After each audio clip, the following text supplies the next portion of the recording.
Big 7లో 4th టాపిక్గా మనం చూస్తున్నాం. పేగు బంధానికి రక్తపు మరక. చాలా దారుణమైనటువంటి సంఘటన, ఒళ్ళు గగురు పొడిచే సంఘటన. నిజంగా ఒక టీనేజ్ గర్ల్ కన్న తల్లిని ఎంత దారుణంగా హత్య చేయించిందో అసలు చెప్పడానికి కూడా ఒక హృదయ విదారకంగా ఉంది ఈ వార్త. బంధాలకు అర్థం లేకుండా పోయింది, ప్రాణాలకు విలువ లేకుండా పోయింది. ఆలోచన లేక కొందరు, ఆవేశంలో ఇంకొందరు బంధాలని పక్కన పెట్టి బరి తెగిస్తున్నారు. అమాయకుల ప్రాణాలని బలి తీసుకుంటున్నారు. జీడిమెట్లలో కన్న తల్లినే కూతురు కడతీర్చిన ఘటన కలకలం సృష్టించింది. తన ప్రేమకు అడ్డు చెప్పింది అనే కారణంతో ప్రియుడితో కలిసి తల్లిని హతమార్చింది. ఈ దారుణమైన ఘటన ప్రతి ఒక్కరిని తీవ్రంగా కలిచివేస్తోంది.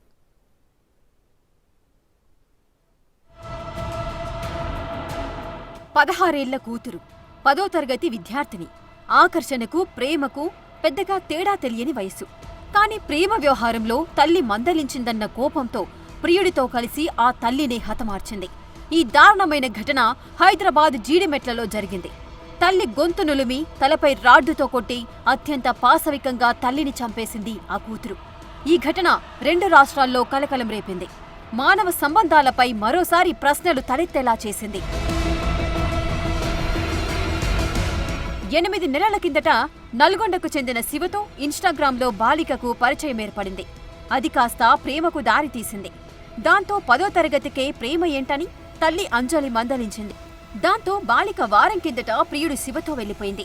దాంతో తన కూతురు కనిపించడం లేదని తల్లి అంజలి జీడిమెట్ల పోలీస్ స్టేషన్లో ఫిర్యాదు చేసింది. 3 రోజుల క్రితమే పెద్ద కూతురు ఇంటికి తిరిగొచ్చింది. తల్లి అడ్డు తొలగించుకునేందుకు ప్రియుడితో కలిసి ఆమెను చంపేందుకు ప్లాన్ చేసింది. సోమవారం సాయంత్రం నల్గొండ నుండి వచ్చిన బాలిక ప్రియుడు శివ ఇంట్లో అంజలి పూజ చేస్తుండగా వెనుక నుంచి దాడి చేశాడు.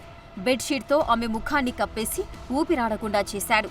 ఆ తర్వాత సుత్తి తీసుకుని అంజలి తలపై కొట్టారు. శివ తమ్ముడు యశ్వంత్ అంజలి గొంతు కోయడంతో ఆమె అక్కడికక్కడే ప్రాణాలు కోల్పోయింది. అంజలిని హత్య చేసిన తర్వాత నిందితులు అక్కడి నుంచి పారిపోయారు. ఘటనపై కేసు నమోదు చేసిన పోలీసులు అమ్మాయిని అదుపులోకి తీసుకున్నారు. తన అక్క చేతిలోనే తల్లి అంజలి హత్యకు గురవడంతో రెండో కూతురు కన్నీరు మున్నీరవుతోంది.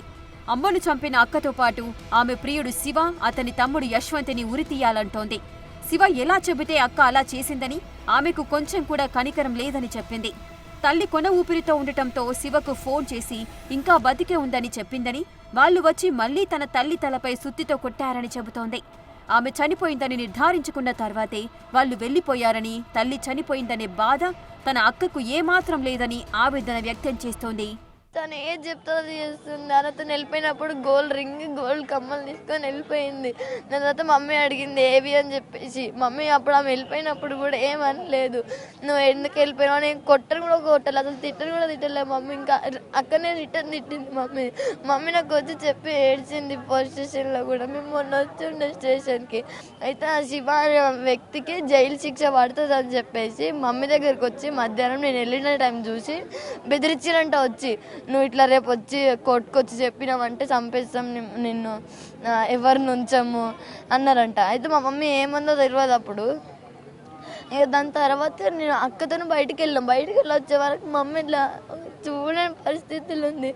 మొత్తం ఇక్కడ సుత్తుంటుంది కదా, దాంతో కొట్టారు మమ్మీని. మమ్మీ మాట కూడా రాలేదు, మాట్లాడలేదు మమ్మీ. లాస్ట్ కూడా మమ్మీ ప్రాణాలతోనే ఉంది. వాళ్ళు కొట్టినాక కూడా మళ్ళీ మా అక్క వాళ్ళకి ఫోన్ చేసి ఇంకా బతికే ఉంది వచ్చి చంపేయండి అంటే నన్ను ఒక అక్క వాళ్ళ ఇంటికి పంపించినాక. తెలిసి తెలియని వయసులో ప్రేమలో పడటం, ఆ ప్రేమ కోసం తల్లినే చంపడం అనేది దారుణమైన ఘటన.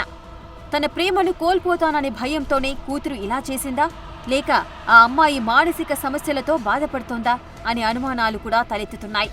ప్రియుడిని కోల్పోతాననే ఆందోళన, సమాజం తనను దూరం చేస్తుందేమోనన్న భయమే కూతురిని ఈ ఘాతుకానికి పురికొల్పి ఉండొచ్చంటున్నారు. అంతేకాదు ప్రియుడి ప్రోత్సాహం, కుట్రలో భాగం కావడం లాంటివి కూడా ఇలాంటి తీవ్రమైన నిర్ణయం తీసుకోవడానికి కారణం కావచ్చనే అభిప్రాయాలు వినిపిస్తున్నాయి. ఇలాంటి దారుణమైన సంఘటనలు సమాజంపై అనేక ప్రతికూల ప్రభావాలను చూపుతాయి. తల్లిదండ్రులు పిల్లల మధ్య ఉండాల్సిన బంధంపై నమ్మకం కోల్పోయేలా చేస్తుంది. కుటుంబ వ్యవస్థలు బలహీనపడటానికి దారితీస్తాయి.